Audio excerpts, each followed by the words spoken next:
Hoje é terça-feira, dia 27 de setembro de 2022, e o Grupo de Conjuntura está reunido para um novo episódio do nosso podcast. Eu sou o Gabriel Chianca, comigo estão os pesquisadores Antônio Lixa e Margarida Gutierrez. O Grupo de Conjuntura hoje faz um debate sobre as regras fiscais. No noticiário econômico, diversas iniciativas estão borbulhando. Uma coisa que parece muito desafiadora é a sustentação do teto dos gastos para o ano que vem. Então, essas iniciativas borbulham dentro do próprio governo, vêm da academia, algumas coisas são comentadas por técnicos econômicos das equipes dos presidenciáveis, e o Grupo de Conjuntura vai fazer hoje um debate sobre isso com a perspectiva do sistema que nós temos hoje, um sistema que tem 3 regras fiscais, sendo elas a regra de ouro, inscrita na Constituição, a regra de resultado primário, que veio com a Lei de Responsabilidade Fiscal, e a regra do teto, que é mais recente e talvez seja aquela que mais impõe limites efetivos ao crescimento da despesa do governo. Além disso, nós vamos fazer algum debate sobre como escolher uma boa regra no sentido da oposição entre uma flexibilidade dessa regra poder se adaptar em alguma maneira à conjuntura e, por outro lado, a simplicidade. A regra tem que ser entendida, ela tem que estar clara para os agentes, para a população. Esse é um pouco do mapa de voo do episódio de hoje. Eu quero convidar, primeiramente, a professora Margarida Gutierrez. Obrigada, Gabriel. Então, você adiantou um pouquinho aí as questões, né? Então, vamos lá. No Brasil, hoje, nós temos 3 regras fiscais, que elas se complementam, e umas são mais ou menos restritivas em determinados momentos, já foram e são. Então, nós temos a regra de ouro, está escrita na Constituição Federal, e ela diz o seguinte: o governo não pode emitir títulos públicos para financiar gastos correntes, apenas despesas de capital, que são 3: investimentos, amortizações de dívidas e participações societárias. Qual é a ideia desta regra que está na Constituição? Ao colocar um título público em mercado, o governo está criando um passivo para gerações futuras. E, portanto, esse passivo tem que ser equilibrado com um ativo que será entregue às gerações futuras. Essa é a ideia da regra de ouro. Essa regra, depois que nós passamos a ter déficits primários, ela se tornou um pouco mais restritiva, mas o fato é que a gente vem, através de uma série de possibilidades que a Constituição permite, a gente vem cumprindo essa regra. Tá? Esse ano, por exemplo, a gente vai ter uma suficiência de regra pelo aumento da arrecadação. A gente vai mais do que cumprir a regra. Segunda regra foi criada com a Lei de Responsabilidade Fiscal, é a regra para o resultado primário. A ideia é, a cada LDO, que é uma peça que antecede a elaboração do projeto orçamentário, da lei orçamentária, tem lá uma variável que tem qual é a meta de resultado primário que o governo está pensando para o ano seguinte, né? Essa regra, qual é a ideia da regra? É garantir uma trajetória para a dívida pública. Por quê? Porque a variação da dívida pública em relação ao PIB, uma das variáveis que estão ali inseridas e que determinam a sua trajetória é exatamente o resultado primário PIB obtido naquele período de tempo.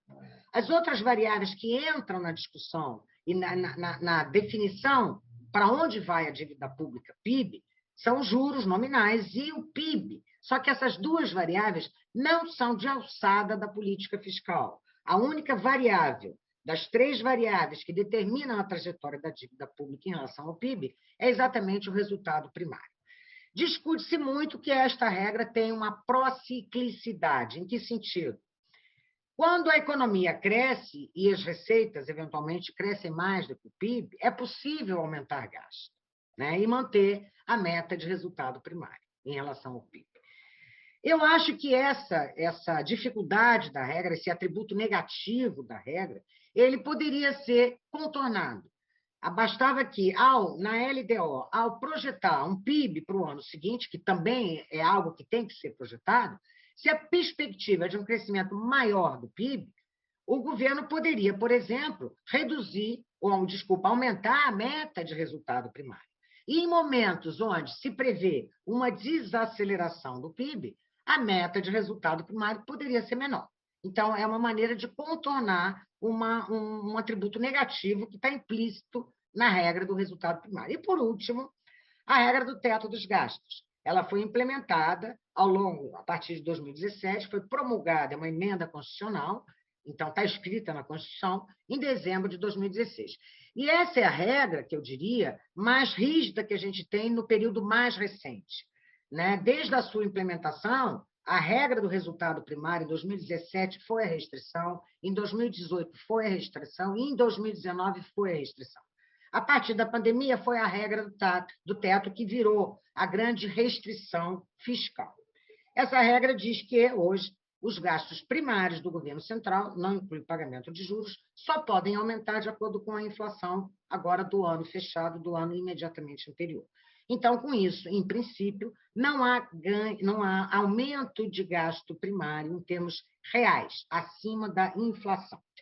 Qual foi o objetivo dessa regra? Foi atacar o principal problema, o principal desequilíbrio das contas públicas no Brasil a partir de 2000, na verdade, a partir de 1999. Nós temos uma estatística que é a seguinte: o gasto primário do governo central, de 1999 a 2014, cresceu 6% ao ano em termos reais, acima da inflação. Então, esse gasto crescendo com essa intensidade pressupõe que, do lado da receita, você tem algum crescimento próximo a isso, porque, senão, abre-se um desequilíbrio de contas públicas, um déficit primário, e vai ter repercussões sobre a trajetória da dívida pública, que foi exatamente o que nos aconteceu. Então, essa regra, ela inicialmente foi muito dura, ela só dizia isso. Agora, qual era o objetivo da regra quando ela foi implementada? Era forçar, através da regra, uma discussão, escolhas, né? Uma revisão dos chamados gastos obrigatórios, que hoje compõem 94% da despesa primária do governo central. E gastos obrigatórios inclui praticamente tudo, né? E com a exceção dos salários dos funcionários públicos, todas as demais despesas obrigatórias têm regras próprias de indexação, que é ou o salário mínimo, ou o IPCA, ou o INPC. Então, com o tempo, né, se a gente olhar 15 anos atrás, a despesa obrigatória ela representava 72% do gasto primário, e hoje ela representa 94%. A tendência disso é aumentar a participação dos gastos obrigatórios, e cada vez mais sobra menos possibilidade de gasto para o discricionário. As despesas discricionárias são aquelas que não são obrigatórias, mas ali a gente inclui os investimentos públicos, que estão no chão, e todo o custeio da máquina pública, né? Então, controle de tráfego aéreo, emissão de passaportes, todas as agências do INSS que têm que funcionar, as universidades públicas, está tudo aí. Então, são despesas que, dado o seu pequeno valor hoje, como elas foram sendo comprimidas ao longo do tempo pelas despesas obrigatórias, você não tem mais aonde cortar. Então, dentro dessa discussão aí, dentro desses números que a gente está trazendo, está surgindo várias discussões, como o Gabriel já colocou, sobre a viabilidade do teto no ano que vem, né? É possível contornar? É possível manter o teto? Então, nesse sentido, a gente está começando a fazer muitas discussões e a gente hoje vai trazer uma delas em especial. Agora, antes da gente falar de colocar essa discussão que está acontecendo, eu queria mostrar aqui alguns indicadores fiscais que melhoraram muito em 2021 e 2022. Então, por exemplo, a dívida bruta de governo geral em relação ao PIB, ela em 2021 fechou em 80,3%, e esse ano a previsão é que ela feche em 77,4% ou 76,7%, dependendo se o BNDES vai completar toda a devolução antecipada de dívida com o Tesouro Nacional, que é uma discussão que está acontecendo. O resultado primário, pela primeira vez nos últimos 7 anos, o resultado primário do governo central será superavitário, né? A previsão é que isso chegue a 13,5 bilhões de reais para o governo central. Ano passado, a gente teve um pequeno superávit primário, mas por conta dos estados e municípios, que estavam com caixas muito folgadas, né? Estavam com caixa cheio, como a gente diz.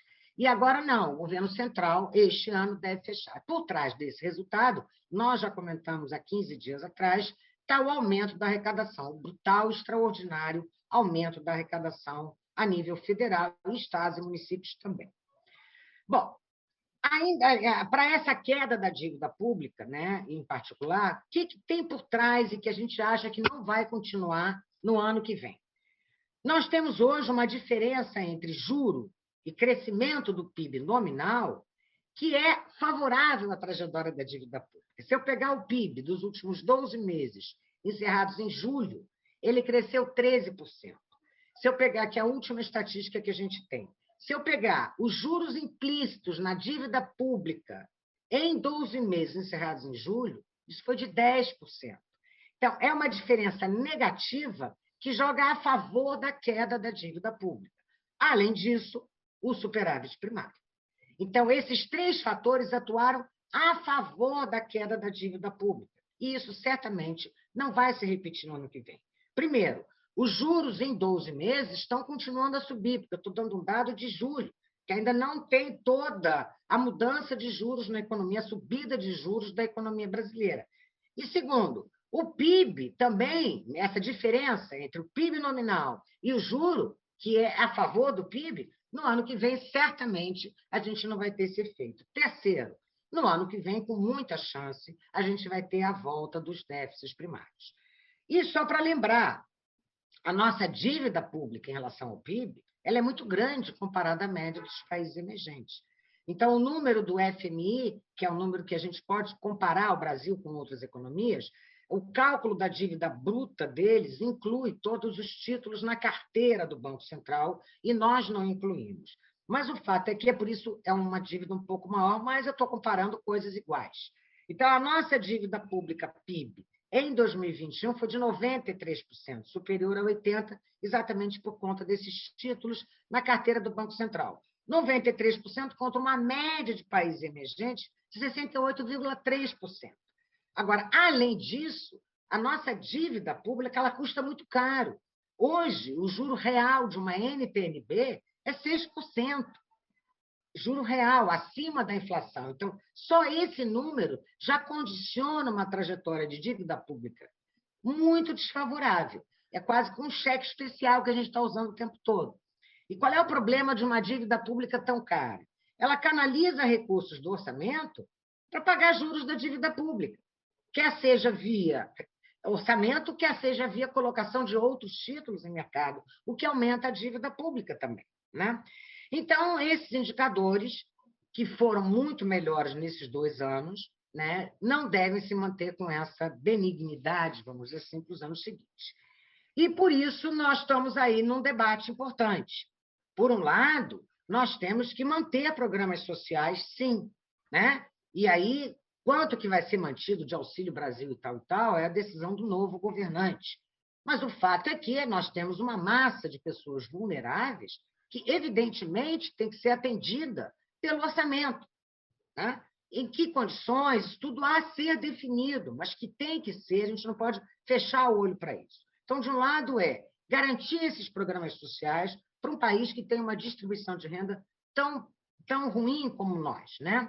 E, segundo, manter uma perspectiva de uma dívida pública solvente, porque, caso contrário, essa escalada da dívida pública, percebida como algo que o governo não vai pagar, ela cria um efeito extremamente danoso sobre o funcionamento da economia, que é a deterioração das condições financeiras macroeconômicas.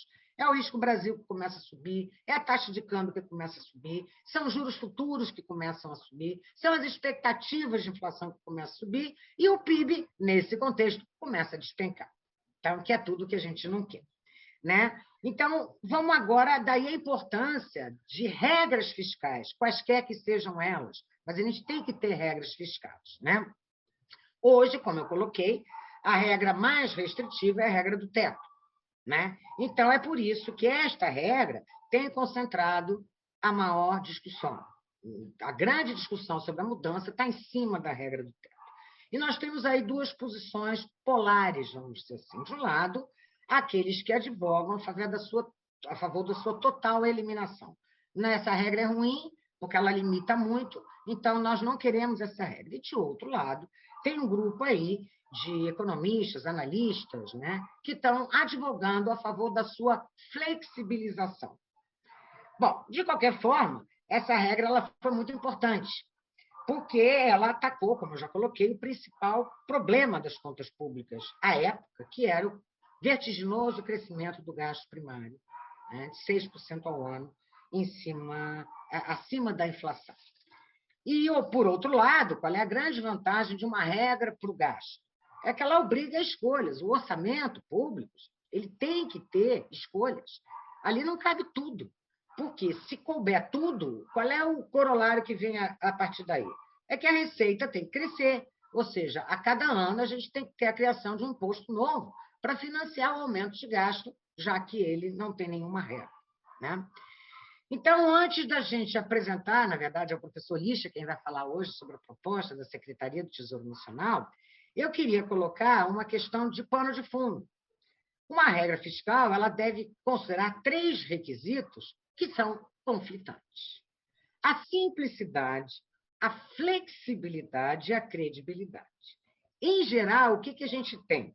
A simplicidade de uma regra facilmente entendida ela torna a regra muito rígida, que foi exatamente o caso do teto dos gastos em 2016. E a flexibilidade, né, e a complexidade, muitas vezes, esbarram na credibilidade. É muito complexo, é muito flexível, então não se coloca a partir dela a credibilidade. E isso é muito importante, porque muitas vezes a flexibilização de uma regra fiscal ela é necessária, mas se ela tiver credibilidade implícita, significa dizer, olha, eu vou sair um pouquinho do script agora, mas depois eu volto, porque tem uma regra que me obriga a voltar, né? Então, a atual regra do teto ela é muito simples, todo mundo entende, mas ela não é flexível. Então, isso é que está fazendo essa discussão toda. E agora, então, eu quero passar a palavra ao professor Lixa, que ele vai explicar um pouquinho o que tem saído aí sobre mudanças propostas, e especificamente no caso da Secretaria do Tesouro Nacional, que tem se antecipado um pouco e tem promovido também parte dessa discussão. Lixa, você com a palavra. Obrigado, Margarida. Tá? Então, complementando um pouco o que apresentou a Margarida, o tema sobre a flexibilização ou não da regra do teto tem sido discutido um pouco na campanha agora presidenciais. Tá? É claro que quando a gente olha a campanha a presidente do Lula, não, a gente não vê dentro das propostas uma proposta concreta sobre esse tema. Tá? Mas os economistas que o assessoram têm discutido um pouco esse tema, mas a gente não tem tanto acesso aos documentos do PT, aos documentos das discussões dos economistas que assessoram o Lula. Tá?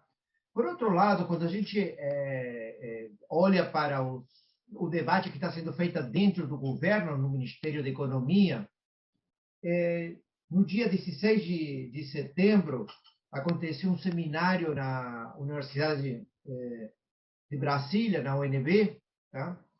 Feito por Rogério Gueire, que é chefe da Assessoria Especial de Estudos Econômicos lá do Ministério, onde ele apresentou uma proposta. Tá?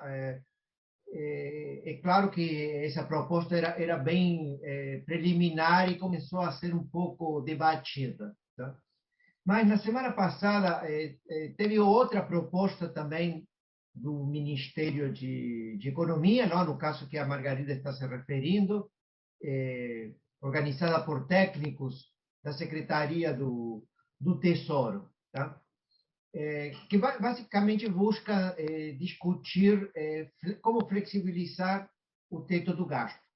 Eu acho que eles consideram que essa flexibilização não valeria para o ano que vem. De fato, como a Margarida colocou, um pouco pela situação fiscal que a gente tem hoje e pelas previsões em termos de de crescimento, juros, arrecadação para o ano que vem, vai ser difícil cumprir qualquer regra do teto, e então o ano que vem vai ser um ano especial. Mas o problema que está sendo colocado é o que a gente faz para 2024. Ou seja, o tema dessa proposta da Secretaria do Tesouro valeria só a partir de 2024. Nessa proposta, os gastos cresceriam em linha, basicamente, com a inflação. Mas poderiam ter alguns bônus, ou seja, um crescimento um pouco maior desses gastos, se alguns indicadores econômicos, fiscais, acontecessem. Basicamente, eles tratam de dois indicadores. Um relativo à dívida líquida do setor público e outro referido ao resultado primário. Tá? Então, eles já fizeram algumas simulações, colocaram alguns números. Então, eles mostravam que se a relação entre a dívida líquida do setor público e o PIB ficava acima de 55%, e hoje está acima de 55%, não? Esse número está por volta de 60% hoje em dia, e você não teria nenhum bônus. Então, você teria que cumprir a regra do teto e aumentar o gasto em linha com a inflação. Mas, se essa relação dívida líquida-PIB caísse em um intervalo entre 45% e 55% do PIB, você teria um bônus que te permitiria aumentar o gasto 0,5% a mais do que a inflação que tivesse. Então, se caísse um pouquinho a dívida, você poderia aumentar um pouquinho mais o gasto, e se essa dívida cai abaixo de 45%, o bônus seria de 1%. Tá? Mas não seria esse o único indicador que te permitiria aumentar ou flexibilizar um pouco o gasto, aumentar o gasto um pouquinho mais, não essa queda da dívida líquida. Sino também que interessaria ver qual é o comportamento do resultado primário. Se o resultado primário, isso seria calculado de forma bianual, se o resultado primário estivesse subindo, ou seja, estivesse melhorando o superávit primário, tá? Isso te daria um bônus adicional que te permitiria aumentar um pouquinho mais os gastos públicos e, se ele estivesse caindo, você não teria direito a esse bônus. Tá? Então, basicamente, são várias possibilidades, não? Tem várias combinações, dependendo de qual é a relação dívida líquida do PIB e dependendo de que está acontecendo com o resultado primário, você poderia aumentar os gastos um pouquinho mais que a inflação sobre certas circunstâncias. Esse é basicamente o ponto. Por outro lado, eles teriam um aumento de 2% adicional em 2024, nessa proposta do Tesouro Nacional, que seria basicamente utilizada para recompor os gastos discricionários que a Margarida comentou, foram reduzidos nos últimos anos, não? Durante a vigência da regra do teto. Tá? Então, você teria um aumento excepcional em 2024. Tá? É claro que é uma proposta preliminar, não existe nenhum documento oficial, deve ter sido autorizada pelo Ministério da Economia e está circulando de forma informal entre alguns agentes econômicos para ver qual é a repercussão. Tá? A gente pode fazer vários comentários, alguns a favor, outros contra, não? Eu gostaria de fazer 2 ou 3 comentários rapidamente, tá? O fato de você colocar a dívida pública de forma explícita para tomar as decisões, não? E já definir um patamar para, no caso aqui, a dívida líquida, me parece um avanço nas decisões, porque fica mais claro o que significa ter uma relação dívida-PIB razoável. Tá? Então, a gente sabe que a gente só ficaria tendo bônus máximo se a relação dívida líquida fosse menor que 45% do PIB. Então, a gente já sabe mais ou menos para onde que a gente deveria caminhar para ter uma boa... para que a dívida estivesse num patamar confortável, pelo menos. Tá? Uma crítica é o fato de utilizar a dívida líquida, tá? E não a dívida bruta. Esse eu imagino que é um debate longo, tá? O fato da dívida líquida cria algumas complicações, porque, por exemplo, se aumenta a taxa de câmbio, como está aumentando nestes dias, não? E o dólar fica mais caro, isso aumenta o valor das reservas internacionais em poder do Banco Central, em reais, porque agora não, aqueles bilhões de dólares ficam mais em bilhões de reais, e isso permite te dar um bônus, tá? Só porque teve uma desvalorização cambial que está reduzindo a dívida líquida. Tá? Então, eu acho que o mais interessante, não sei, seria pensar não na dívida líquida, senão na dívida bruta, já que basicamente o tema central da dívida bruta é que ela tem que ser rolada, então deve existir demanda para essa dívida bruta. Tá? Então, na medida que exista uma demanda para ela, ou seja, ela pode ser facilmente vendida ou rolada a dívida, os prêmios de risco caem e você está mais confortável. Então, eu acho que poderia ser um indicador mais interessante que a dívida líquida seria a dívida bruta, mas esse é um motivo já mais de detalhe para definir também quais são os patamares. O outro tema importante é que não existe uma relação dívida bruta e PIB que é um número certo a ser tido em conta. Não? Alguns anos atrás, teve um famoso estudo do Kenny Rogoff e Carmen Reinhardt que definia que 90% seria um patamar a partir do qual, se superasse essa relação dívida-PIB, os prêmios de risco subiriam muito e isso criaria instabilidade financeira na economia. Muitas economias, especialmente os países desenvolvidos, superaram esses limites e nunca sofreram essas instabilidades que estavam sendo propostas, especialmente porque ter um número rígido só está olhando para o lado da oferta da dívida pública e não pelo lado dos demandantes da dívida pública. Tá? Pode ter menor aversão ao risco, mais vontade de comprar, muita liquidez internacional, e então você pode ter uma relação de dívida PIB um pouco mais elevada. Então, esses números também deveriam ser tratados conforme a conjuntura que a gente estivesse vivendo, mas isso está sendo planteado também por estas propostas. Tá?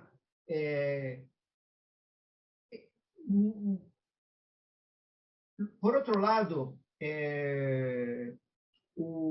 melhoras no resultado. Um ponto que a gente tem que discutir é se essas propostas, quais são os efeitos cíclicos delas, não? Se elas te permitem ter efeitos anticíclicos ou não. A proposta que o Boeire tinha feito, que eu falei para vocês dia 16 de setembro, ela permitia, por exemplo, que você aumentasse os gastos em momentos mais recessivos. Tá? É claro que isso deveria ser compensado, tá? Em momentos de expansão do nível de atividade. Tá?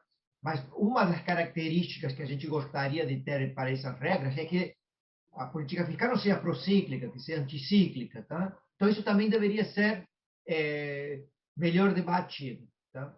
Então, temos vários temas aí para discutir, não? Quais são os indicadores de vida bruta ou não, se a gente deveria colocar ou não os resultados primários na definição, mas